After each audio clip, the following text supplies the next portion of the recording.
uzokukhumbula ngayo. Futhi ayikho into encane la enkonzweni mawuyenza umoya ogcwele angekakhumbule ngayo. Ubhuti ngimbonile nje ngesonto ukuthi akekho. Izwa ngiselokhu ikhale namanje ngivuka ekuseni ngithi ngizofona. Manje amanamba phone akhe akunalo. Anything ngizowafuna sisumshumayelekazi. Hayi awekho bazalwane. Isikhala sokuthi uyagida la. Lesikho. Amen into yenzayo umntaka baba. Umama nje ngibonile ukuthi ubenge. Amen bathande kakhulu. Ngoba mahlatshelelwa nje akanandaba nento eningi kodwa uyathanda nje ukuphaka isandla. Uyabona lonto yenzayo uzwe mawudlula la kuye phakamisa isandla kube nento echoka. Ubona ukuthi lo muntu lo isandla usiphakamise nje kusuke ejuleni. Imfihlakalo vele ngiyikhuluma namhlanje. Lo muntu ugida nje kuyashoda ezulwini mayengeke. Bekushoda abazali bekushoda bhuti uma ngikuphakamisa bekushoda uzwakele. Sibonile impela ukuthi awukho. Amen. Manje ngikhuthaza ukuthi abe lento yenzayo enkonzweni. Amen. Akusuthi mawuzendlini kaNkulunkulu bengathi uvakashile. Akekho umuntu okuvakashele la. Futhi akekho umuntu ozobuka iqwayiqwayi lakho ukuthi lihle la. Uzophuma nje singabonanga neroko ligqoke ukuthi lihle. Ngoba zonke amehlethu thina bheke ezulwini abheke kuyo ukuthi inkosi.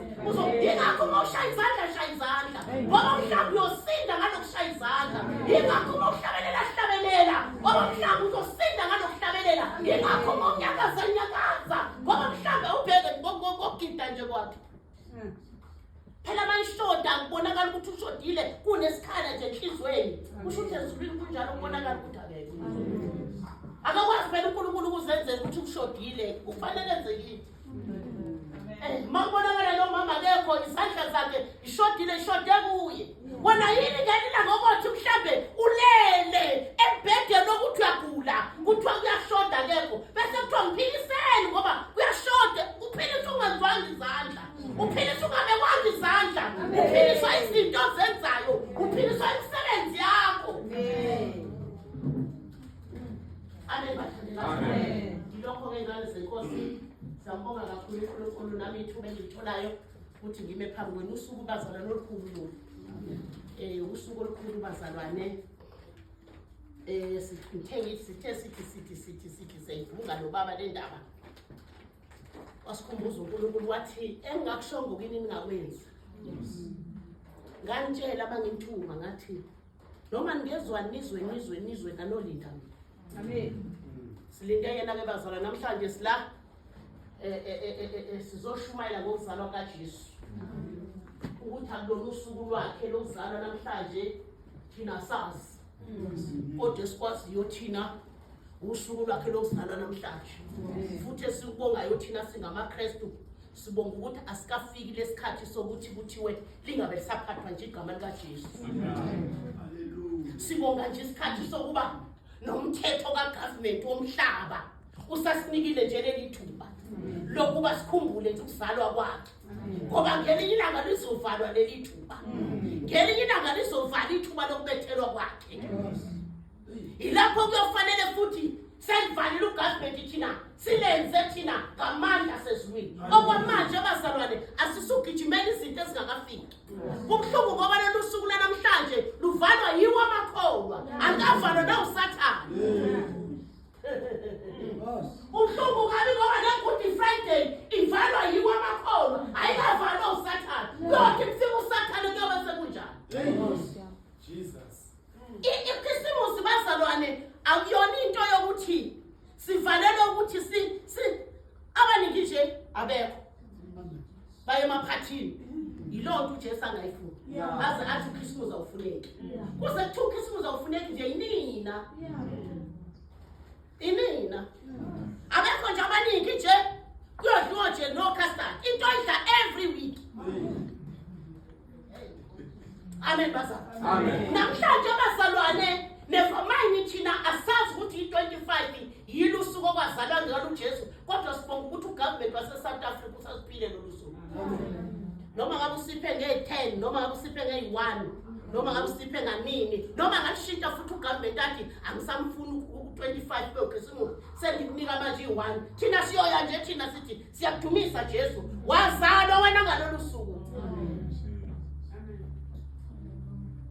Ngithe bazalwane ngimi lapha egeyithini ngezwa abantu bebingelelana kamnandi bethi happy Christmas. Ubona ukuthi bajabule bethi happy. Sasinganiyeka lolu suku ngoba ungakholwa ngisho isidakwa ngisho isibhebe siyazi namhlanje ukuthi happy. Happy bazalwane. Sazalelwa umsindisi umkhulu wezwe. Happy. Wonke umuntu ujabulile nabangakholwa baye ezihlobeni zabo bazohlupha ngani ke abaye ezihlobeni ngoba bofike babonga amadlozi bahlaba imbuzi. Baphoxa lapho ke. Bahlupha ngani kabantu bezwe ngoba namhlanje basema guest house nabafazi babantu. Bagcola ama guest house. Kuyongcola amashidi namhlanje. Bahlupha lapho abantu kanti abantu bonke ukuba namhlanje bathi sizalelwe thina umsindisi, uMesiya, umkhululi. Noma ngabe uyela sonto noma ngabe usekhaya kwakho kodwa wazi ukuthi namhlanje ngiphila nje ngivukile unyama yami ihlangene nomphefumulo kwenza ukuthi ngazalelwa uJesu. Abe sathi ke ayi nobaba cha uNkulunkulu esikhumbuze ekseni ukuthi hayi ningaze na kwenza engakushonga ukuthi kwenziwe. Silinde yena ke mayethi futhi ukhisimuza usekho bazosonitshela thina ngoba mnandi ngalelo ngasithi hayi uJesu useshilo futhi asitshela isizathu sokuthi mayethi ukhisimuza ungabibikho ngo-25 ube nini. Ngoba phela ngempela ngeke ungabibikho ukugubha kokuzalwa kaJesu. Phela ngeke siqede ngempela. Phela bangaqadi ukuzalwa kaJesu singashumayela ivangeli lingenampande, singashumayela ivangeli lingenadwala. Masingathi uJesu akabanga inyama, masingathi uJesu akazalwanga njengoba kuzala umuntu. Mayisasho yena ukuthi 25 akasayifuni uyositshela kodwa ukuthi luphi usuku siyoya kulo futhi bazalwane. Amen. Kufana ne-birthday bazalwane. Birthday la ematsheni uyayenza kodwa awenzi idili lezwe. La ematsheni ngelanga lami lokuzalwa unyaka wonke madoda uJesu engiphilile namhlanje ngiqeda unyaka ngibiza ihlobo zami zonke ngizoyitshela ngizoyishumayeza ngevangeli ngenza ibrayi ngenza yonke into ngithi ngibona nje ngiphilile namhlanje ngiqeda unyaka mhlawumbe unyaka njengoba nje ngizoqeda owe-70 ngiqeda unyaka we-70 namhlanje engigcinile ngadlula la wangikhipha la ehamba nami lo Jesu uyagcinana aningibheke nje angidli iphilisi angidli lutho kodwa ngisaphila ngingugogo nje ophilayo ngitshela izihlobo zami ngosuku lami lokuzalwa noma ngithengile ikhakha noma ngabe ngilithenganga kodwa kusalayo ngizohlangana nomndeni wami iyona chance yokuthi ngidlulise ivangeli kulabantu. Iyona chance. Angazi bazalwane noma nizoke nihlole kodwa ake nihlolele ivangeli engiliphethe. Ungathi ngiphethe indida. Ungathi ngiphethe uphambana nabanye. Ngoba yini ngeke ngenze into uNkulunkulu engashongo noma ngabe uyangithanda noma ngabe ungithandi wangitshela wathi ungakwenzi engakushongo ungamenzi ubantu bethi. Ubantu bethu ungamenzi ngiyokushiya njengoSawuli.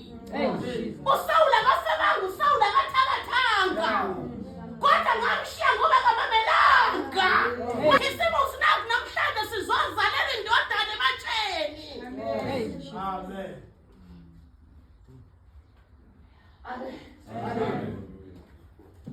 Amen.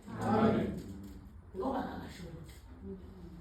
angakasho lutho kufanele ukuthi senze njengoba eshilo. Asifundeni izwi lenkosi bazalwane. Umthombo wasekhona ongalo umthombo wasekhona awuyeko umbozela wena umthombo wasekhona ongalo umthombo wasekhona ongalo umthombo wasekhona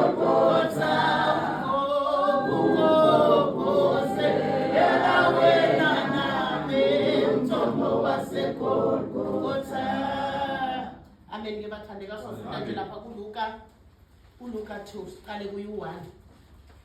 uLuka 2 siqale kuyingoma bathandana. Mfundisi lapho sizwe ukuthi uthini. Sifunda iBhayibheli chapter 2 kuqala verse 1. Isihloko sithi ukuzalwa kukaJesu nokusokwa kwakhe. Verse 1. Kwathi ngalezo zinsuku kwaphuma isimemezelo kuKesari Awugustu sokuba kubalwe izwe lonke. Lokhu kubalwa kokuqala kwenziwa uKureneyu ungumbusi waseSiriya. Bonke baya kubalwa yilona lo emzini wakubo. Naye uJosefa wakhuphuka ephuma eGalile emzini waseNazaretha waya eJudiya emzini kaDavide othiwa iBethlehema ngokuba wayengowendlu nokuzalwa kukaDavide. Verse 5. Ukuyobalwa kanye noMaria oyemiselwe ukuba abe ngumkakhe ekhulele. Amen bazalwa. Amen. Ithi izwi lenkosi bazalwa uJesu sezozalwa kwaba nomthetho kulelozo ukuthi kuzoyobalwa abantu. Kuthiwa naye uJesu uJosefa noMaria umkakhe bazalwa lowayikhulelwe kuthiwa benyuka nabo bayobalwa. Uyabezwa abantu abasendulela ukuthi babelalela into yayishiwo. Kuthiwa benyuka la eSouth Africa ngendlela ivangeli selingakhona sengathi nje mhlawumbe ugovernment bayingathi nje ufuna ukubala abantu bathi thina sibalwa. Engashongo uNkulunkulu ukuthi nina lingabalwa-ke. Babengeke bangayo Maria noJosefa ngoba uNkulunkulu wayengashongo ukuthi ningayi lapho kodwa bakhulela uNkulunkulu. Bakhulela uNkulunkulu bahamba bayobalwa nabo. Ngoba uNkulunkulu abamkhulele uze kunabantu. Lo Nkulunkulu abamkhulele uzosindisa nabantu. Hallelujah. Qhubeka. Verse 6. Kwathi-ke eselapho zaphelela izinsuku zokuba abelethe. Wazibula ngendodana wayembesa wayilalisa emkhombeni ngokuba bantula indawo endlini yezihambi. Verse 8. Kwakukhona abelusi kulelozwe ababehlezi endle belinda umhlambi wabo ebusuku 9. Amen. Amen. Kuthiwa kwathi mabefika lapho kuyobalwa kugcwele wonke umhlaba kungasekho ngisho indawo. Kuthiwa uyafika imihelo kowesifazane. Kuthiwa owesifazane wasikwa manje ukuthi manje nangu umntwana uyafika. Kwathi mabethi bangena la wathola ukuthi indawo igcwele. Kwakuthi mabengena la wakuthola ukuthi indawo igcwele. Kwakuprofetho kwanamhlanje uJesu mayithi uyakokotha kubantu kugcwele. Kugcwele izono, kugcwele izinto zomhlaba. Yes. Namhlanje kusenjalo kuthiwa inkosikazi enguMaria benoJosefa baze babona ukuthi cha asihambe siye lapha na elwaneni mhlambe elwaneni sizoyithola indawo. Nangempela uJesu namhlanje uyayithola indawo elwaneni ngoba asikho isilwane esiruthi umlomo bebovu. Asikho isilwane eshintsha unwele kube lwendiya. Asikho isilwane esishintshayo makuyinkunzi sibe insikazi. Asikho. Manje uJesu namhlanje uyayithola indawo elwaneni. Inja iyazazi ukuthi inja, ikati liyazazi ukuthi liyikati. Ngeke ulibone ngeke ilanga livuka seligqoka isikhumba senja. Amen. Kuthiwa wayifuna indawo, wayifuna wesifazane, ikhanda seliza esetabaza, ubuhlungu empeyinelwa, kodwa indawo ayikho. Kuthiwa waze wabona esibayeni, washona esibayeni. Wayibeka ingane, wayibeka emqubeni. Iy'nwele zikaJesu zazi ubulongwe benkomo. Iy'nwele zikaJesu zazi umkhamo wenkomo unuka kangaka. Ngoba kwaprofetha ukuthi vele uzele wona amanyala. Emhlabeni uzokhulula abantu emanyaleni. Unenhlanhla wena la usukhululiwe emanyaleni. Unenhlanhla wena la usukhululiwe ebili. Amen. Qhubeka. Verse 9. Ingilosi yenkosi yema phambi kwabo inkazimulo yenkosi yabakhangisa nazonke. Vele awufunda izazi senzani izazi? Usikwatha belusi. Kwakukhona abelusi kulelozwe ababehlezi endle belinda umhlambi wabo ebusuku. Verse 9. Ingilosi yenkosi yema phambi kwabo inkazimulo yenkosi yabakhanyisa nazonke. Besaba ngokusaba okukhulu. Ingilosi yathi kubo ningesabi ngokuba bhekani nginibikela izindaba ezinhle zokuthokoza okukhulu okuza kuba khona kubantu bonke. Amen bathandana. Amen. sezela umntwana eBethlehem yehla ingilosi yabheka ukuthi ngoba uzoba umelusi ngeke ngehlela noma kuphi ngizokwehlela kubelusi ngiyobatshela lezindaba ezimnandi ukuthi namhlanje ngiyingilosi ngivele ezulwini ngizonitshela ukuthi uzele umntwana eBethlehem laseJudiya. Hallelujah. Amen. Akakazalwe kuwe namhlanje. Akakazalwe. Mhlawumbe wakwazalwa ngelinye ilanga. Wathi uyakhula uSathane wamkhipha amehlo, awamkhipha amehlo, wathi uyakhula uSathane wamsikulima kabe sakwazi ukuthi ukufakaza nangevangeli. Mhlawumbe wakwazalwa noJesu kuwe uyisishosha akahambi. Namhlanje akuzalwe umntwana ophilayo onguJesu Kristu waseNazaretha. Abuse kuwe mama, abuse kuwe baba, akontrole, abe iremote kuwe, kuthi mayethu wenze. Ngoba abantu bayokhola isikhathi eside, bethi basindiswe bengenamo ingcwele, ingenxa ukuthi uNkulunkulu umuntu uhluleka nje noma ethi uNkulunkulu akawuthandaze nje la. Ayikho into emnandi bazalwane njengoba sikholwa la sibe munye. Mangabuza nje khona manje ukuthi ube wafonela abazalwane abangaki nje kusukela Sunday. Awukazi ufonele noyedwa umzalwane. Noyedwa ukumbuza nje impilo. Mangabuza nje manje nje ukuthi bangako ke wabakhulekisa umbiza ngegama ngisho yedwa ule wakhulekisa insizwe zakho nje. Athi uPaul kuTimotheo, athi Timotheo uyacela, athi wathi ucela kabi. Uthi ucela kabi ngani ngoba manje wacela into zakho azizi. uNkulunkulu wakwangifundisa abazalwane. Uqeda ukufika la evangelini lasemanje. Wathi uyabona uma ufuna ukubusiseka ubothi wayela ukucelela abantu. Wathi ngenkathi uNkulunkulu ucelela ugogo uNgcobo ngenkathi ezoni ugogo uNgcobo uqala kuwe qala. Ingakho mina noma ngicelela amantombazana ukuthi ashade enkonzweni ngicelela amantombazana ngicelela abantu bese abantu kubonakala beshada qala. Isibusiso celela umakhelwane. Bheka kwamakhelwane ukuthi kushodani bese uyakhuleka kuzothi ngizobusisa kumakhelwane kuzoqala kuwe. Amen. Khuluma ngokuzalwa komntwana uJesu namhlanje. Khuluma ngomntwana uJesu namhlanje. Khuluma ngomntwana uJesu ukuthi kuwe ngabe kunjani. Akuzibheke udele konke. Sidele konke siyabonga nje abazalwane ngoba izifundiso bazalwane zika brother Enigma zinhle kakhulu. Ngoba ubheka mina ngiphela nokubheka. Vuka nje Doli shaya ipapa.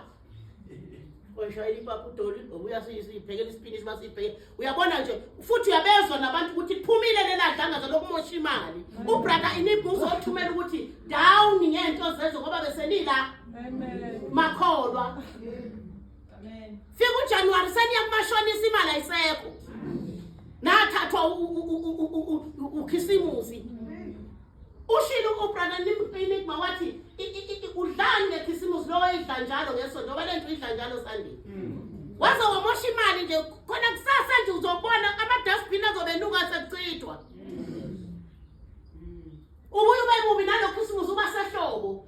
Bangacima ugesi nje amajelu ayobe gcwele i-dustbin kusasa. Bekuzokhuzwa lokho ukuthi ayisambe kancane bese sisesipithini kakhulu. Amen. Amen. Qhubeka.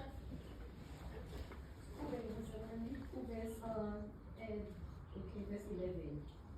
Ithi, verse 10. Ingilosi yathi kuwo, ningesabi ngokubabhekani.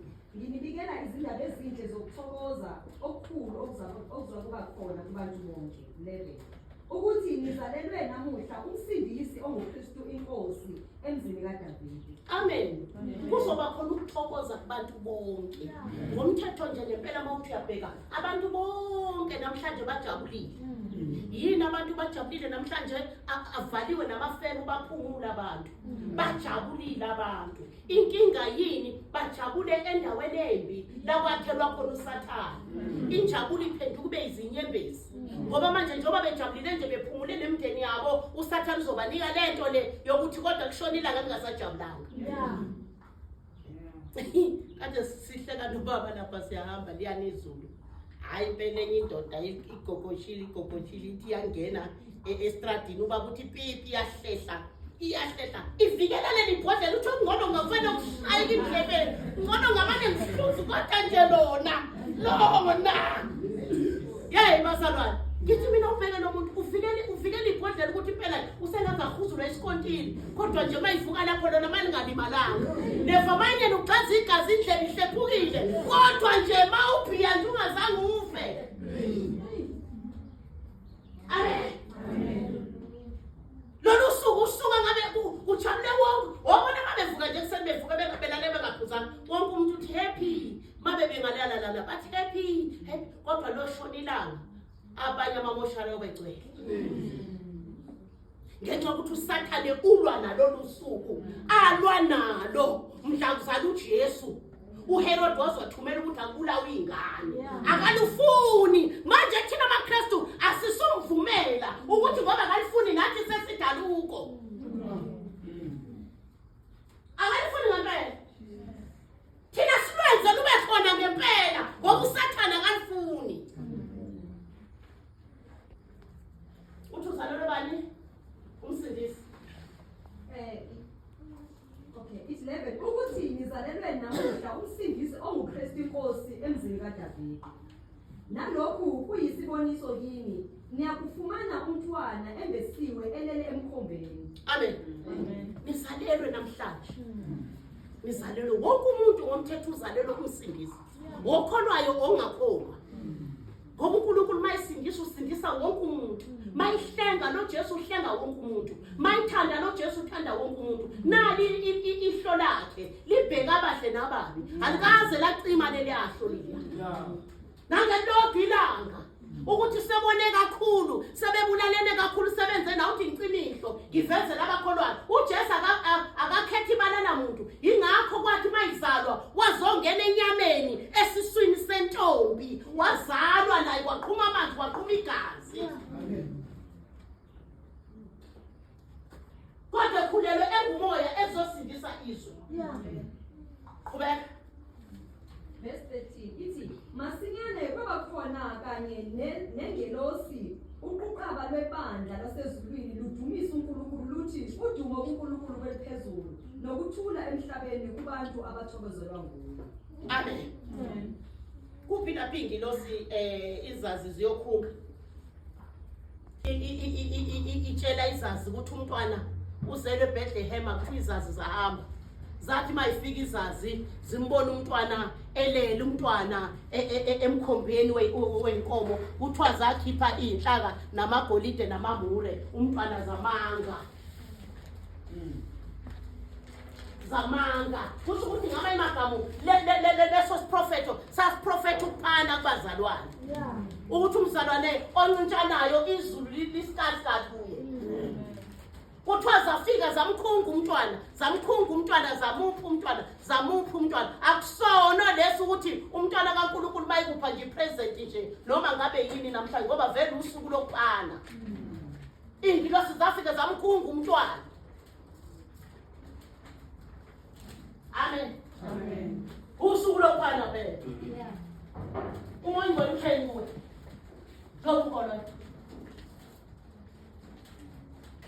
usuku lokuphana into engafuneki umuntu uqila uNkulunkulu into angayifuni umuntu uqila ukuthi senzothi makuthiwa kuyaphanwa mawungiphe nje ushukela lo we-1 kg usuzothi kuncane ungiphi anyanisi usuzothi kuncane ungiphi tamatisi uzothi kuncane kodwa ukuphana kuyinhlanhla kumuntu. Amen. Wayitshontsha uSathane lo nkonzo yokuphana wayenza yaba ngumthetho ukuthi njengoba makuthiwa sophana ama-gift la enkonzweni ungangiphi igift engaphansi ka-1000 yini yona le. Amen. Kuthiwa zafika namagugu zazokhunga umntwana elele emkhonjeni wezinkomo. Amen. Uvule lapha kuLuka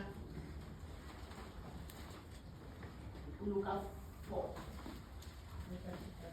Laphaya ku-6. Luka 4 chapter 6.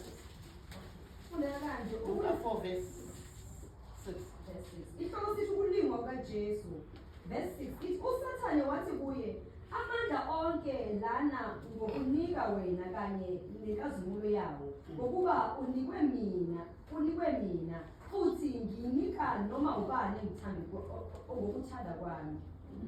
Uthini uSathane uthini? uSathane wathi kuye, amandla onke lana ngokunika wena kanye nenkazimulo yawo, ngokuba inikwe mina futhi ngiyinika noma ubani ngokuthanda kwami.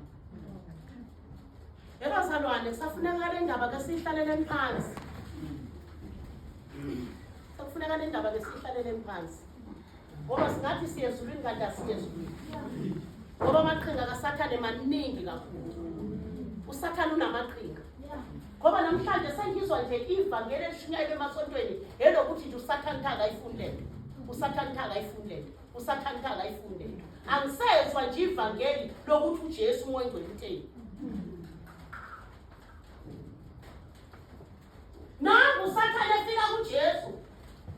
Ethi ngikhothamele waJesu ngokunika yonke ingcebo yomhlaba. Ngoba yonke into esemhlabeni yami. Futhi nginika loyo engithanda ukumnika yena. Ingakho amadevil worshipper namhlanje aboshiwe emkhathini, abulalo nina, abulalo yise, ngenxa yokuthi uSathane uwathembisa ingcebo yasemhlabeni angenayo. Amen. Sebababulalo yise nonina kodwa umuntu uhlupheka uzofa.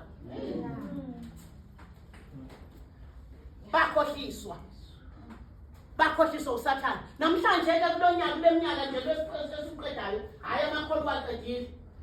Waqedile amakholwa impela usefikile emakholweni.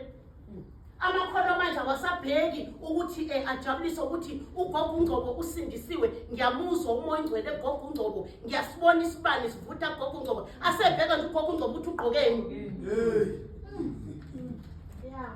Once uGogo uNgcobo wagqoka lokhu nje osekuthiwa akasagqokwa, akasakholwa. Amen. Amen. Ivangeli esalikhona namhlanje akusabekezelelwana ukuthi awunkosi yami ugqokelele irobo okuthiwa ligqokwa. Awukushuthi inkosi yami ohlulekile nje uyalithanda. Akayezulwini. Ngeke ngimuzwe noma eshumayela, ngeke ngimuzwe noma efakaza. Kuthiwa kugqokwa lokhu. Ukuthi asisho abazalwane ukuthi gqokani izinto okuthiwa igqokwa. Amen. Ziningi kabi izinto okuthiwa igqokwa. Nathi siyakwazi lokho. Irogo nje libamba tight aligqokwa abazalwane. Irogo elifishane aligqokwa abazalwane. Irogo eliveza la aligqokwa abazalwane. Irogo eliveza umkhono nami ngishilo bazalwane ngathi cha ngempela uNkulunkulu uyasithanda thina bomama. Gogo uNgcobo uyasithanda abazalwane. Ngibona omunye ugogo ehleli lapha ethe indololwane. Le nyama lena iyehla masukugile. Kanti njena kanti mina hawuPhezu ngathi awasithanda. Ihlazo le nyama usuthi ithi nje le nyama ngathi awuJesu bengazi. Sifundiswa leli vangeli ukuthi siyafihla. Singomama siyafihla sigqoka kahle.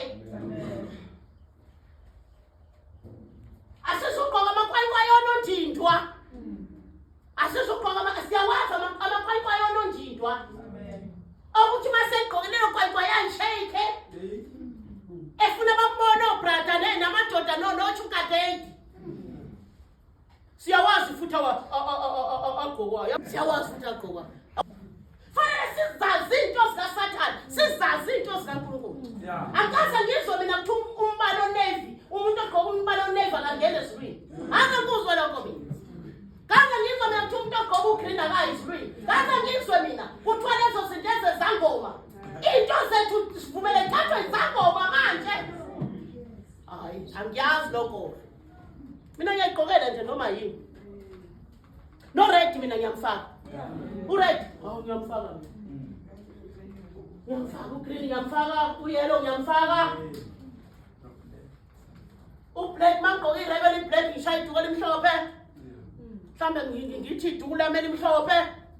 uStar Black engamfuna wamaSathane singamazi. Angimfuna uStar Black. uyithathile umhlaba wonke uzuthathe ngisho imshado. Imshado namhlanje sekuthiwa agqoke uStar Black umuntu eshada. Fika abantu bonke bagqoke ingubo ezimnyama kuyashadwa.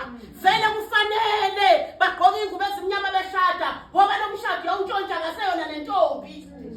Kade babemdiliza. Uzoyigqoka kanjani manje ingubo? Ushaya emnyama nje kuyasho ukuthi kudala kwaba mnyama. Kumenyezela kuthiwa Star Black namhlanje. Ngoba bona bexwayisa. Sakumnyama satheka. Thina sasathi ukuthi makushadwa kwamhlophe ukuthi qwa. Kwamhlophe ukuthi qwa. Yashintsha uSathane izinto. Uyashintsha uSathane izinto. Angayishintshi ke phakathi kwenu. Antshontshele ingcebo yenu. Antshontshele ifa lenu. Akajabule namhlanje sogwena kufa. Athi awubona makhola. Akasaka nokugqokani. Ngithathile ngizobaphuca wonke amaro. Isigcino bazokuyela edwabeni. Ngizobaphuca konke. Ngoba abahloli ngomoya ukuthi kuyikho yini lokho. Bayavuma nje. Ngoba noma ungayishisa lezi mpahla oyishisayo, kodwa bheka la ukuthi ukhona yini nje. Ngoba uyathi usuyishisile kodwa kuthiwa ngikwazi. Usuhlangana mina ngayishisa kusikhona ukushisa izono. Awungenisa ezulwini. Ukuyivuma izono zakho, uqeda ube ngcwele, uphile ubungcwele, uhambe inkambo yongcwele. Asikhona futhi ukuvuma izono akukwenza ukuthi uphumelele nokuthi ungaguli. Ukuvuma izono phela uyishiye. Mangivuma izono zami nje Nkosi yami, ngiyazi ukuthi ibhizinisi yami iyoqhubeka kahle. Mangivuma izono zami ngiyazi ukuthi ngophila. Masuvuma izono engakuphilisi uyothini? Usiyomyeka. Umyeka eqeda ufambi esihogweni. Amen. Izono mawuzivuma awuzivumi la. Bantwana nina nivula inkonzo niqale nitshela abantu qala. Mawuqala nje uvula inkonzo ubatshela bazalwane la siyafakaza. Asifakazi ngezono. Asifuni thina ukuze ukuthi wawenzani. Ukuthi wawenzani kushiwo le eoffice lakho na kuphelele khona futhi. Kusayiyona lapho kuthiwa umuntu uvuma lapha kwabantu.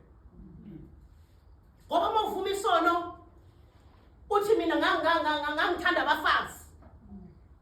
Awugcini lapho uthi uthanda abafazi. Siyabuza. Mina ngicela inkosi uJesu ngikhethelele mina ngangithanda abafazi. Sithi yawo abathanda abafazi. Awubale nje waqala ngayo ngoba umkhohlwanga bala. Ubasho. Awubalo abaqhubisa amavirgin nabafazi laba. Usho asikuyeki lapha. Usekhothi lapha ya. Usekhothi lapha ngoba lapha kufuneka uphume uwinile. Ukuze uJesu ahambe nawe. Ngona manje nje abashilo ngangithanda abafazi. Akashilo ukuthi wayibenzani. Ngoba uyasaba ubasho phakathi kwethu. Lapha sizobuza nokuthi wawenzani. Ngathandana noRose ngalala naye, ngathandana noEthel ngilalanga naye. Sibuza nokuthi wawubalala kuphi? Sakhothi lapha kudala. Ngakhipha isisu. Wakhipha isisu kulungile. Wenze njani ukuze ukhiphe isisu? Hayi ngaphoqoza ukuthi ngaphuza. Kwase kuba njani? Wezwe ipain noma kwayiphumela nje? Hayi ngayizwa ipain, abanye abezwanga pain. Wayithatha lonto kwakuyini wayibona noma uyibonanga? Ngayibona. Kwakuyini? Hayi kwakunje uchaza ukuthi wayibona kwakunjani. Wayilahlaphi? Ngayilahla endaweni ethile. Sithethelele. Hayi lesingakhipha isisu. Wakhipha isisu impande yalesona uyikhiphanga isayokulandela. Amanje akudlalwa la. Asalane angithi manje ke phela noma ke kunjalo ke. Benzela uJesu, wenzile. Abantu manje niyomuhla, sandedela manje. Niyomuhla. Ngempela phela happy angithi. Sesijabulile phela sesimkhonzile uNkulunkulu, sesizwile noma ihlobo zakho ziyafika. Jabula ukuthi ukhipha ama cold drink bazwa. Bantwana bathi siyambonga. Siyambonga ongabonwayo. Usizile kwazi kwabantu. Nalehloko zakho njalo bantwana baNkosi. Uhambe nathi. Uhambe nathi. Besingazi ukuthi sofika nani. Abaningi abafikanga. Siyabonga. Amen.